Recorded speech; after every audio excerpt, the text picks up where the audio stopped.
always been tough to play, just historically. I remember going to St.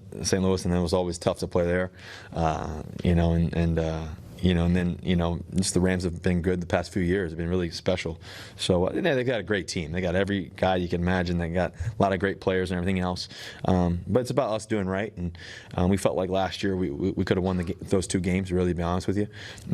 We had some mishaps there at the end, and they can't happen when you're playing a great team. Big challenge again. They've got an elite quarterback that I think he's leading the league in pass percentage, like 77% or something. I mean, he's Russell Wilson. Makes plays. We know that. We played against him a lot, and he's an elite quarterback. Those Rams coming off a tough loss on Sunday against the Bucs, and Steve Wyche has more on what might come of that. First, though, Omar Ruiz is with the Seahawks in Renton, where, as Wade Phillips just pointed out, Russell Wilson is having a somewhat quiet, very good year.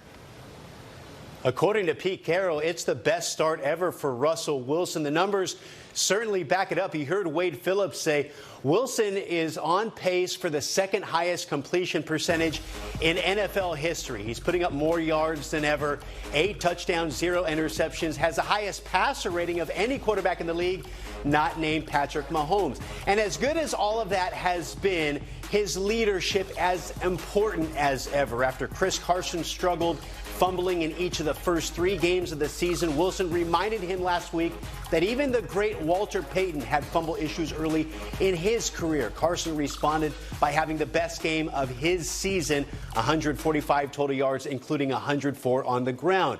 Wilson also saying he spent a little extra time with tight end Will Dissly. Dissly, of course, was returning to Arizona, where he suffered a season-ending knee injury the year before. Dissly responded by having a career-high 7 catches. So the relentless positivity we've always seen from Wilson certainly having a tangible effect during this first quarter of the season.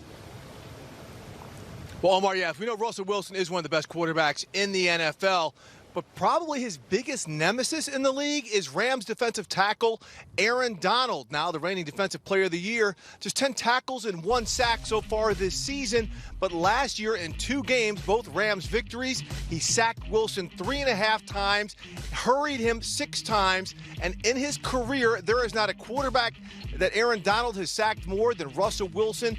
10.5 times. Now, defensive coordinator Wade Phillips said that it's Donald's speed, the ability to get through double teams, get to Wilson, and tackle him in the open field.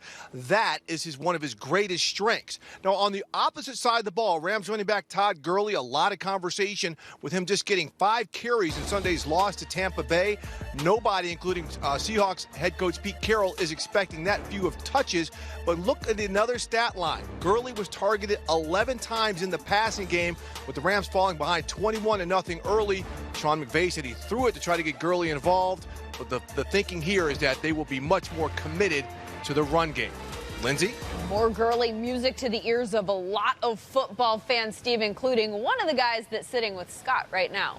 Yeah, these guys would be Sean O'Hara, D'Angelo Hall. Let's chop this up on a Thursday night football action. You just heard Steve Wyche say that Sean McVay says he needs to be more dedicated to the run. You're +1 on that. Absolutely. Sean has to protect Jared Goff. And by protecting Jared Goff, you can't let him sit there and drop back 68 times in a football game. That's a lot. And so you have to run the football, especially when you have a dynamic runner like Todd Gurley.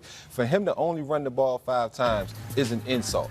And I know I've talked to people who've talked directly to him, and he's a little mad. He wants the football.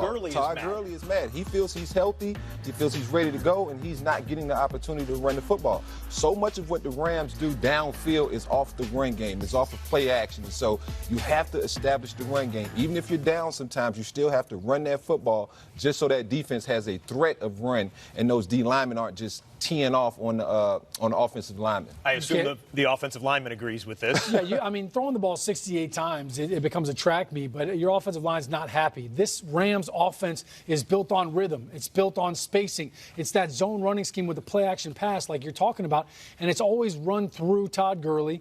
You want to mix in Malcolm Brown, that's fine, but I feel like everybody's making a big deal about Todd Gurley and saying, well, I don't know if he's healthy. Well, I saw a run from Todd Gurley that looked just like Todd Gurley of old, and it's this one right here where he trucked this safety on the way to this touchdown.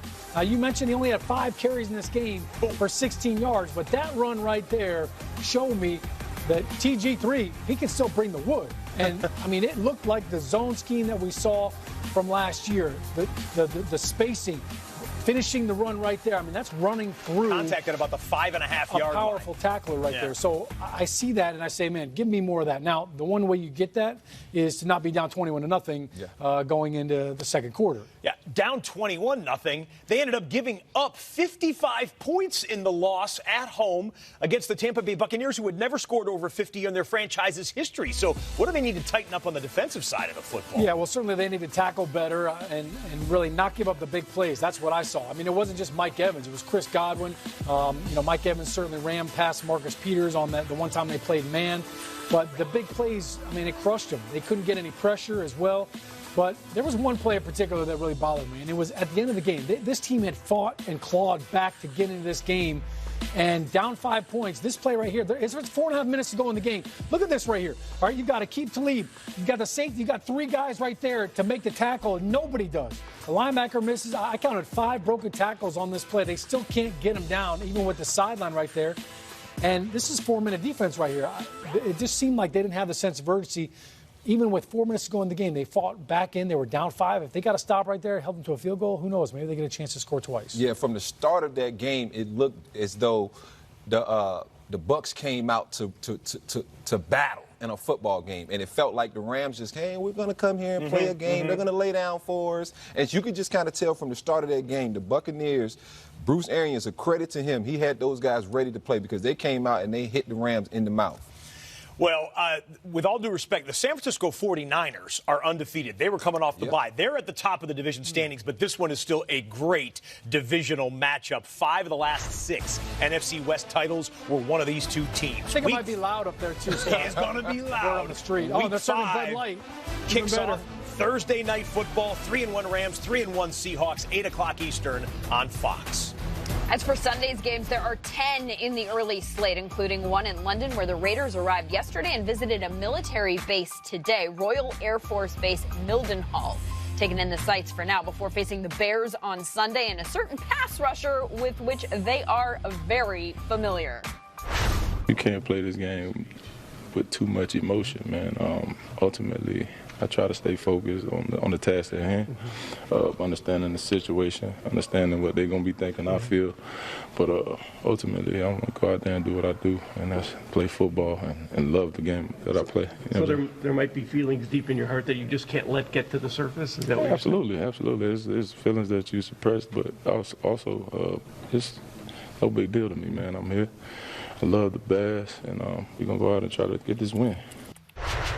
Bengals unable to get a win last night against the Steelers. Also lost their leading receiver in that game. John Ross expected to miss multiple games with that shoulder injury that forced him out in the fourth quarter. According to Mike Garafolo, he could be out for a month or so. Panthers defensive tackle K'Wan Short going to be out a lot longer than that. He's been placed on season-ending injured reserve today with partially torn rotator cuff from week 2.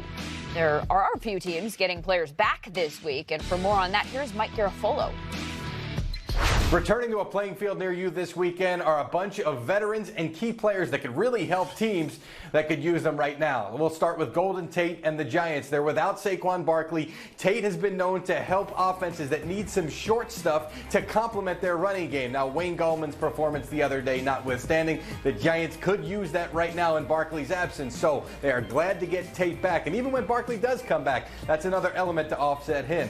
Taylor Lewan, he'll be back for the Tennessee Titans, who have to make a decision for the long term on Marcus Mariota. They don't want to do that without seeing him with the full complement of blockers in front of him. Taylor Lewan, a key player and also a leader in that locker room. Tennessee glad to have him back. Antonio Callaway, he's a player that can get open quickly, and that's something that the Cleveland Browns thought they needed even before last weekend's game against the Baltimore Ravens, because Baker Mayfield wasn't able to see things as quickly, was bailing from the pocket. They truly felt at that point that Callaway coming back could help in that department.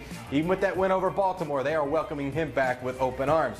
Mo Claiborne and the Kansas City Chiefs, a team that needed cornerback help before they signed him back in the summer. So they were happy to get him, even though they knew they weren't going to have him for the first quarter of the season. This team puts up a lot of points, but they've got to slow other offenses down as well. They believe Claiborne will help in that department. And do the Patriots really need